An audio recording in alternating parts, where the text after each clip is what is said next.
Welcome to Youth Talk Now Talk Show. Thank you so much for taking out the time to enjoy today's program with us.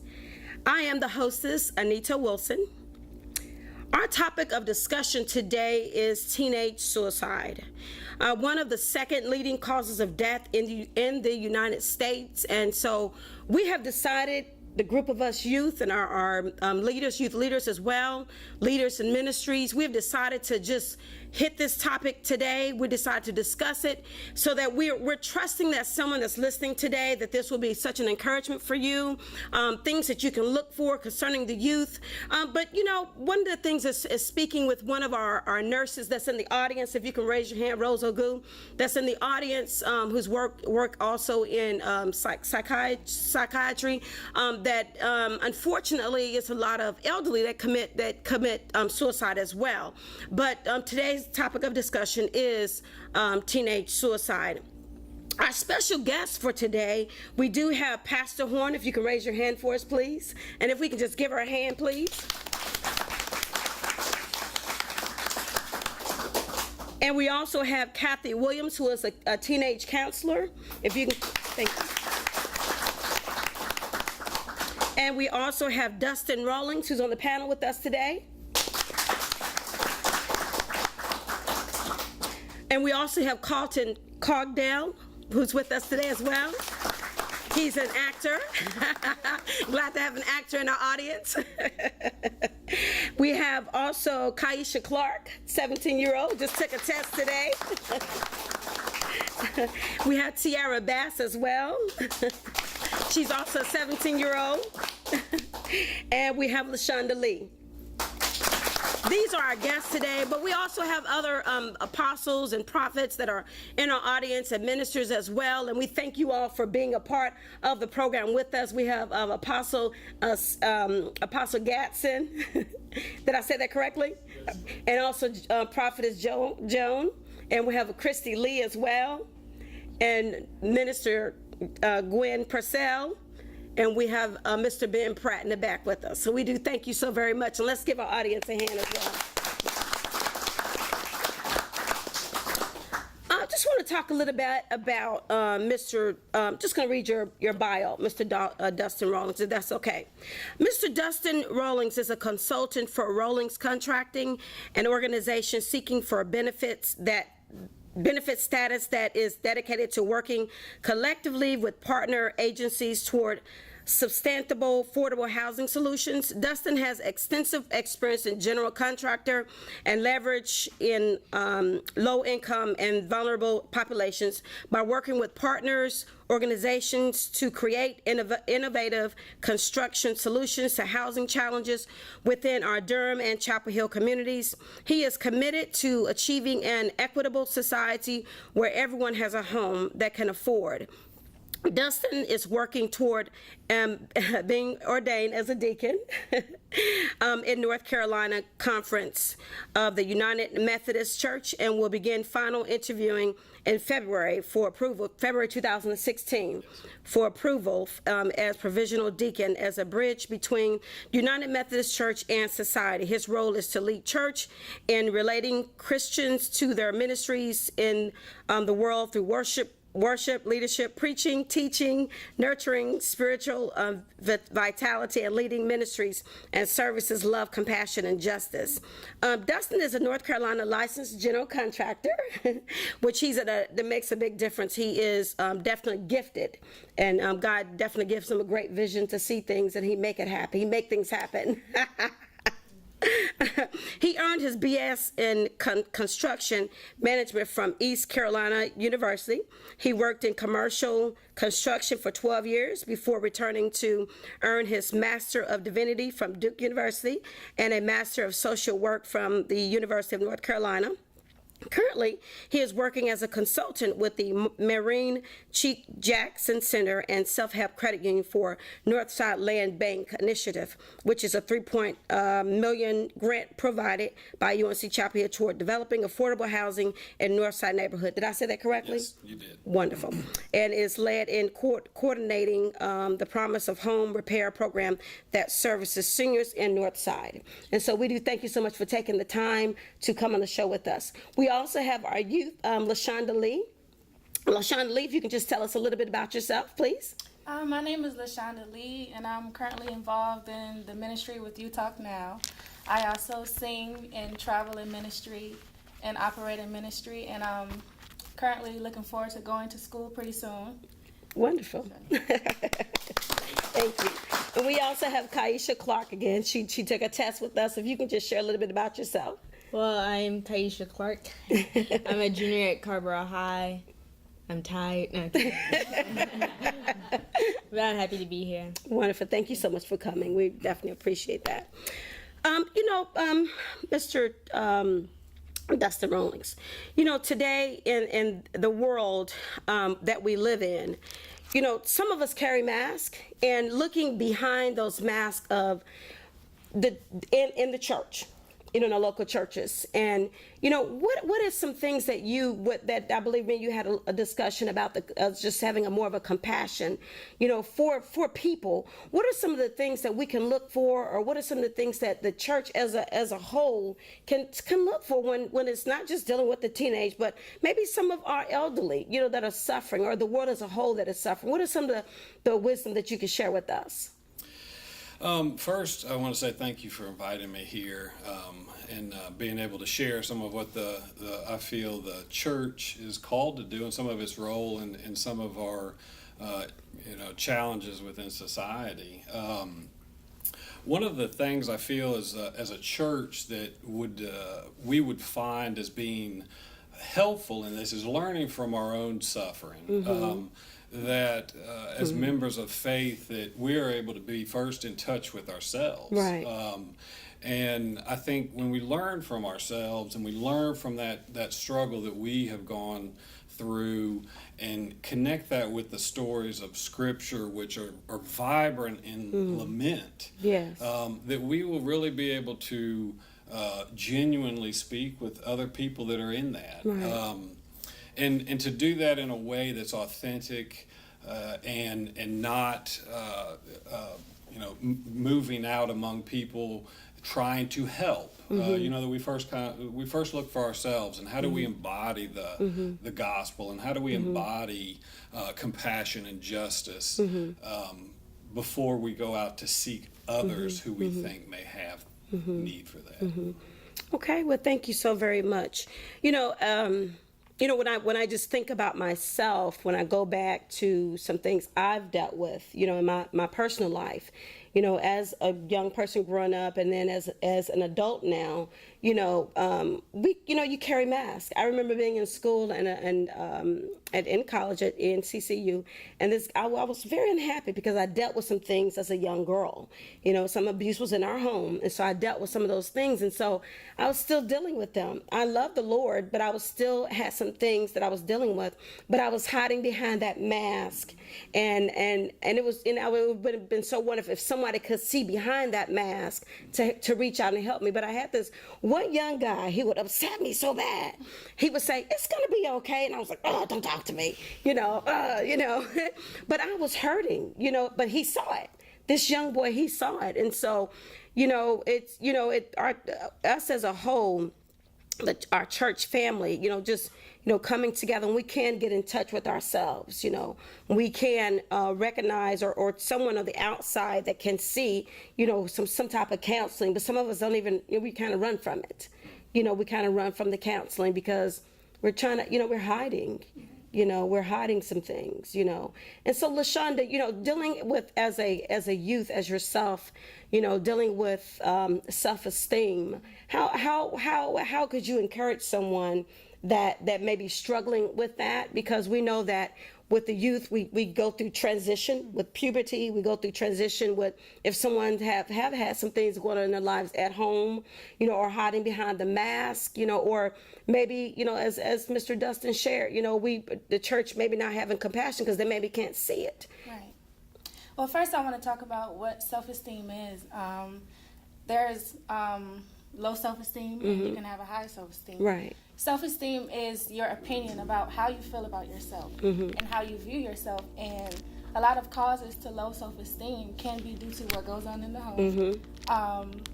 maybe your parents, or you have a stepfather who treats you any kind of way, yells at you, drunk. You know, the way you grow up in a home. Right. So you begin to you believe those things that people speak, especially negative things. Right. A lot of people talk down on you or talk bad about you when you start to believe those things, and it causes you to not feel good about yourself. Right. And I was one who I was at that point in my life because I felt like I needed my father, or I needed somebody to tell me that I was beautiful. Right. But God said that He made us and He created us in His image. Right. So that means that He made us the way He wanted us to be. So that means that we're beautiful, that we can be different. Right. And a lot of kids in school, they struggle with that, especially with their friends. They may feel like they have to do a certain thing to be accepted, or you have to dress a certain way or look a certain way, but you can be your own kind of beautiful. Right, right. Yeah, as Lashanda, she is definitely, as we can see, she's a beautiful young lady. And she's very gifted. She loves different things. So you may see her look this way this week. Next week, she'll look different. So we're so thankful that you were able to conquer that. But what about somebody, you know, who's not able to conquer that? You know, what advice could you give someone to just to believe in themselves? Because sometimes it can be challenging. Because when you're behind those four walls at home, and you may be having the abuse, the verbal abuse, you know, or there could be someone that's getting sexually abused, or an alcoholic parent, or you know, something that's going on because that parent may have dealt with some things in their previous childhood life as well, or dealing with some things at home. What encouragement can you give? Because teenage suicide is the second leading cause of death in the United States, and Asia has a very high rate as well. What encouraging words can you give someone that may not, that are at that point, you know, ready to commit suicide, or thinking they're just worthless? They're just going from day to day. Well, one of the reasons why they may feel like that, they may feel alone. And loneliness can also be a cause of low self-esteem. And I was at that point. I can say for myself, it helped me because I felt like I was alone, and I felt like I didn't have anybody, and I felt worthless. I felt like I couldn't do things, you know, especially goals that I had in life. I felt like I wasn't able to chase my dreams because of being lonely. Right. And I've always felt like I needed somebody there to help me, you know, to push me and encourage me, tell you can do it. But in life, sometimes you just don't have it. Right. You just don't have that. And I found that it's very lonely, but when you have God, that was I ran to God for everything. I still run to God for everything. When you have God in the midst of it, with a relationship with God, it can help you. You don't need people to confide in. You don't need people to tell you that you can do it, you can do this, you can do that. When you have God, you know you're able to do those things. Right. That's wonderful.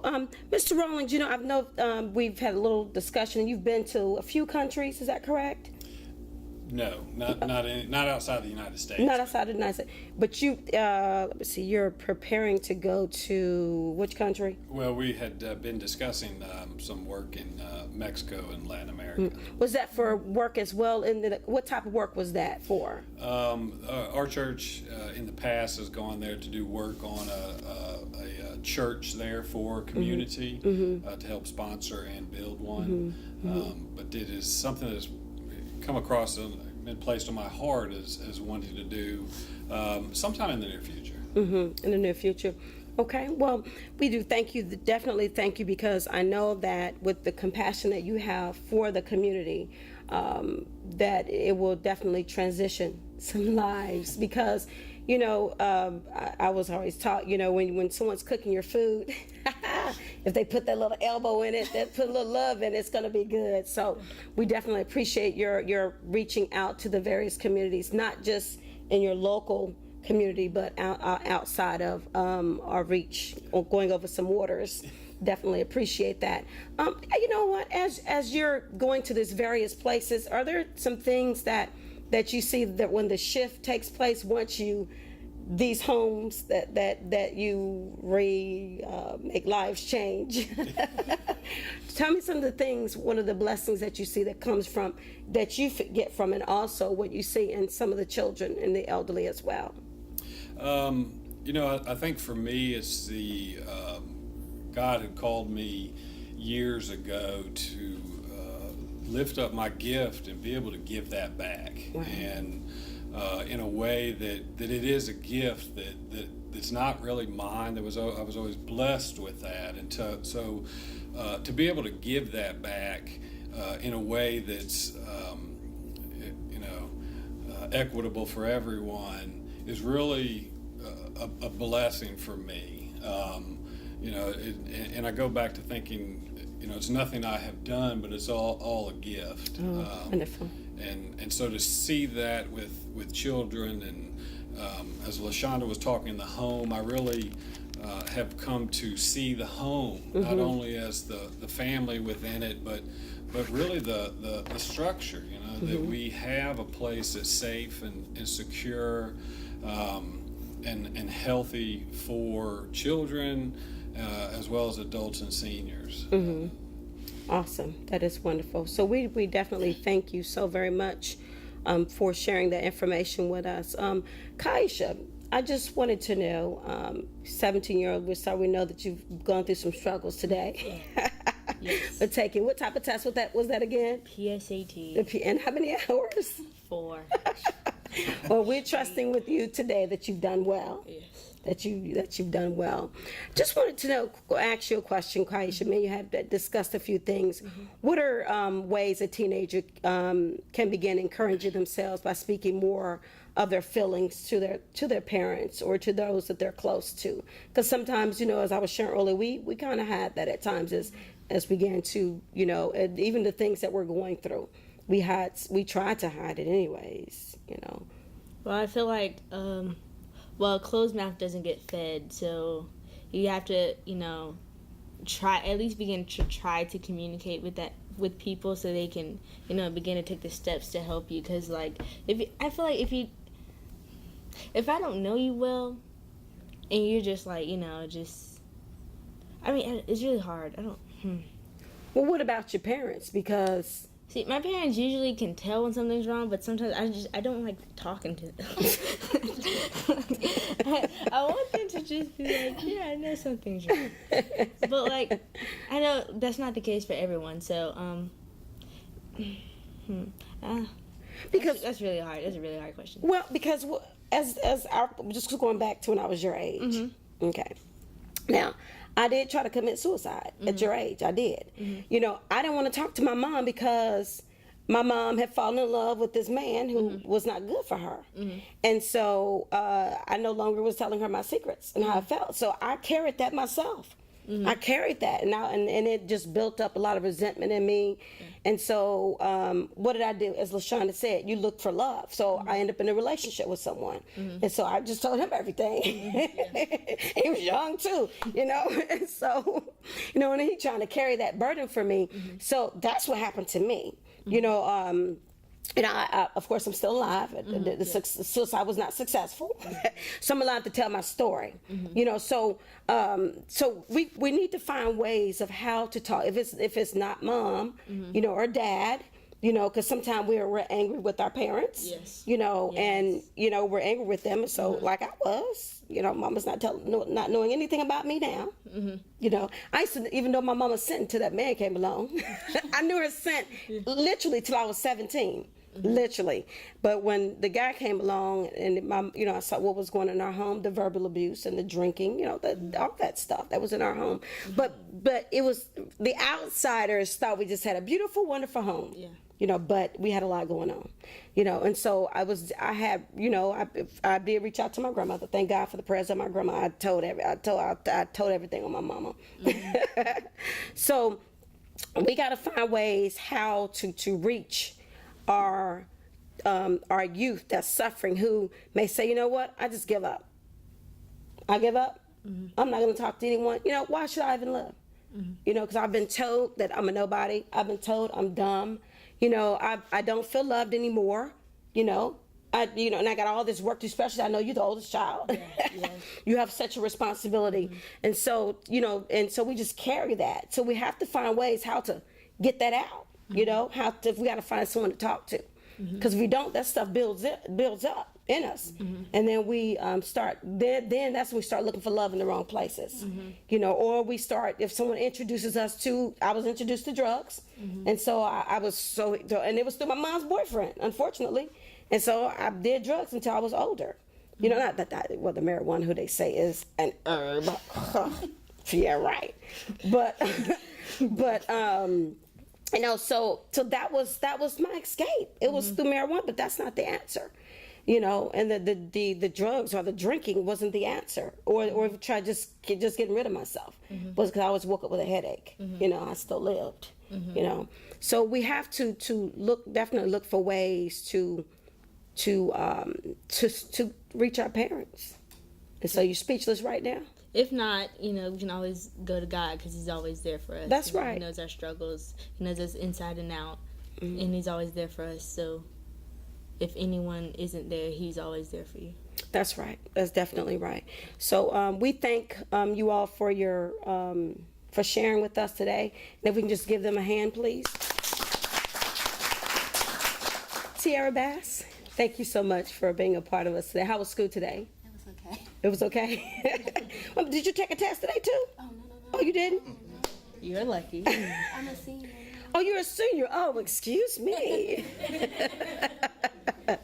Carlton, we thank you so very much for joining with us today. It's my pleasure. Thank you so very much. Tiara, as we have been discussing things that the youth deal with, what are some things that you as a, how old are you again? 17, okay. How do you deal with peer pressure? Peer pressure. I mean, it's really hard to deal with. Mm-hmm. I mean, I feel like our generation, well, not our generation, period, just people in general, we go through a lot. And it's like our friends, like, you want to fit in. And it's just like we feel like we're different because we know that we have an anointing on us. And we feel different. And we feel like the outcast. Right. But yeah, it's really hard because you want to fit in with everybody, and you feel like you don't fit in sometimes. So you do things to make yourself feel like you're fitting in. Okay, what are some of the things that are there? Have you found a remedy? Have you found any remedies to try to escape that, or any remedies that you could share with us or with the audience? If I feel like my friends want to pressure me to do something bad, I just say no. Period. I'm just Is that easy for you? no. I go home and I watch Grey's Anatomy on Netflix. So. You watch what? Grey's Anatomy.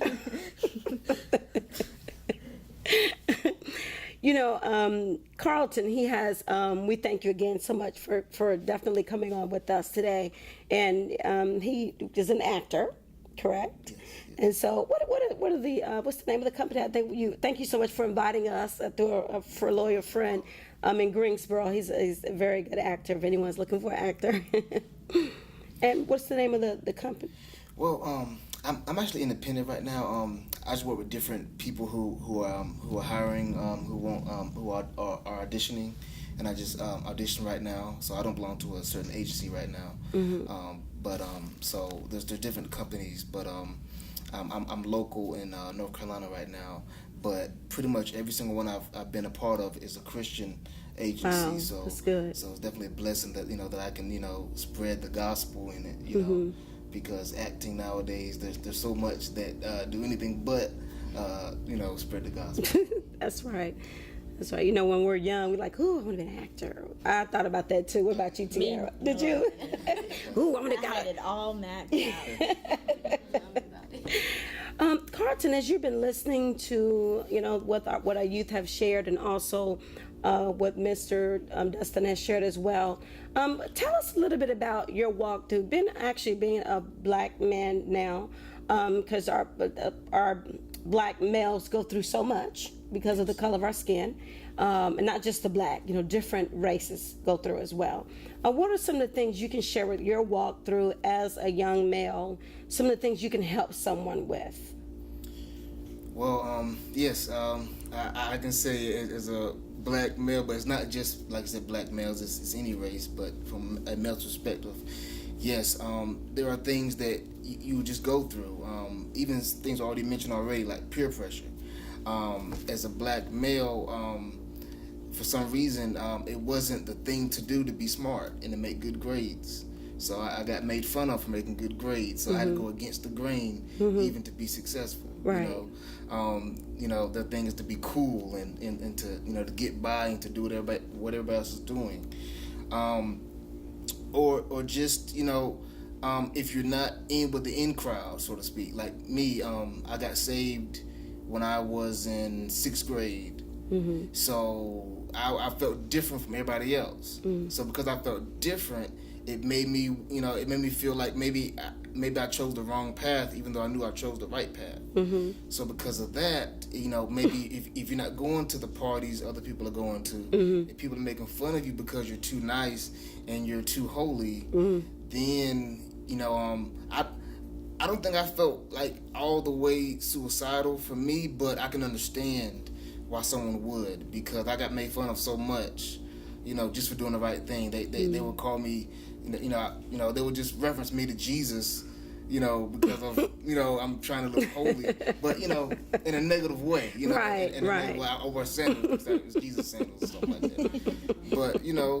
But, I took a stand anyway, even though Right. they meant being made fun of. And something that helped me was Jesus. Jesus was different, but he was okay. He knew who he was. Right. Then everybody else in the Bible, whether it's David or Daniel or whoever it is, they knew who they were. And even if it meant they were different, that means that they're separate, set apart, and it's okay. And a lot of the youth, it may be hard to really be okay with being different. So I definitely felt that on every aspect of where I was at, and but it pays off in the end, because I've seen so many people, not reach a certain point because they want to be with the in crowd. Right. So what we're hearing today, is being different. So we live in a world, what's good is bad and what's bad is